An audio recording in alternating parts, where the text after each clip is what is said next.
Buenas tardes, chicas, ¿cómo están? Hola. ¿Bien o no? Chicas, ¿ustedes se acuerdan que tenemos pues un trabajo para este próximo fin de semana? ¿Qué les parece a ustedes esta novela del señor Arguedas, Ríos Profundos? Teniendo en cuenta de que Arguedas lo que hace es una autobiografía, aunque él excluye muchas cosas de lo que fue su vida, pero en general dentro de este libro, narrando todo lo que es la cultura andina, él narra todo lo vivido en su infancia y parte de su adolescencia. Resalta mucho lo que es la cultura y el idioma quechua. Así es, otra parte interesante, la descripción que él hace de la naturaleza, en esos viajes que él hace con su padre.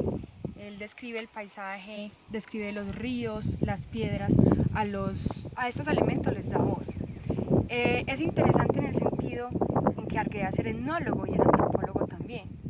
Entonces él introduce allí todo su conocimiento para describir esa travesía que él vive con su padre, en el que obviamente después ocurre esa separación que genera esa tristeza que se evidencia en el libro. Eso lo tomamos como un primer tiempo. Si pasamos ya a un segundo tiempo, ¿de qué estaríamos hablando? Ese segundo tiempo se da en el colegio, se da en el internado en el que lo tiene que dejar su padre luego de irse con un hacendado, ya que él era abogado.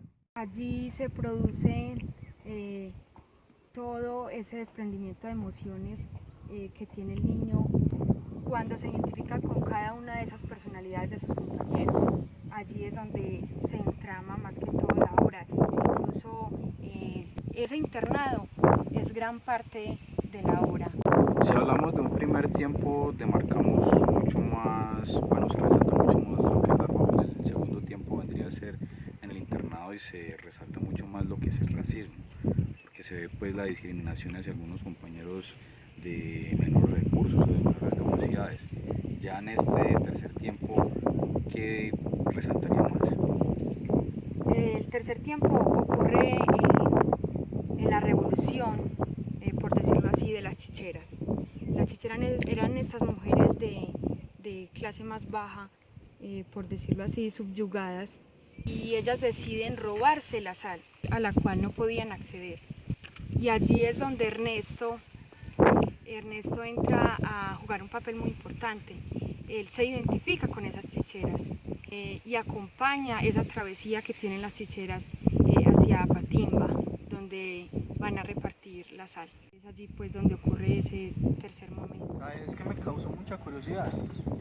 Ese señor Arguedas, José María Arguedas. José María Arguedas, el autor de Los Ríos Profundos. A mí personalmente la novela me cautivó de una manera muy grande y yo sé que a ustedes también por la trama que tiene. Y entonces me dio esa curiosidad de indagar un poco sobre él. El señor nació en 1911, fue docente, fue antropólogo. Y etnólogo. Y es muy interesante esos tres aspectos de lo de que fue etnólogo y antropólogo, porque de hecho esos conocimientos se dan mucho de manifiesto en la obra, porque para tener un conocimiento como el que él expresa en esa obra tenía que haber tenido unos conocimientos previos bastante consistentes y bastante aptos como para narrar de la forma en que lo hizo, porque en ningún momento de la obra se nota algún vacío. Bueno, de este autor también podemos rescatar que fue procedente de Andahuaylas. Esta era una ciudad del departamento de Apurímac, que es más que todo el que se menciona en la obra. Es muy triste la muerte de él porque se suicidó en el baño de la universidad donde él daba clases. Es muy interesante esta obra ya que nos muestra más que todo que era una de las más reconocidas en la corriente literaria de la narrativa andina. Es un lenguaje más que todo coloquial con algunos rasgos del quechua, que era uno de los lenguajes más presentes en la obra. Y en la obra específicamente se hace mucha alusión a ello.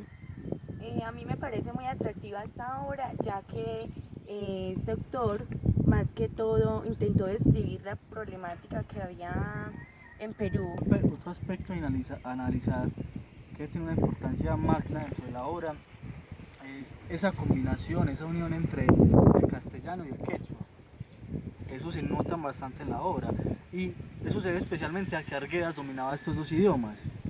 Y entonces parte de la cultura en la que él está desarrollando toda esta obra, del contexto en que se está desarrollando toda esta historia, hay palabras que no son traducibles, que son términos demasiado propios de la lengua, que si se traducen pierden el sentido. Entonces Arguedas jugó muy bien con esto, logrando una obra magnífica, una excelente novela, súper recomendadísima. Es muy llamativo como este autor refleja esas emociones llevadas más allá de esa problemática, donde lo convence a adentrarse en un mundo más que todo del realismo mágico.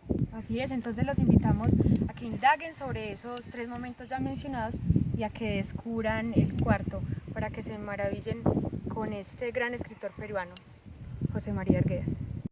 Una vez empieces a leer la novela, no podrás dejar de profundizar en sus relatos.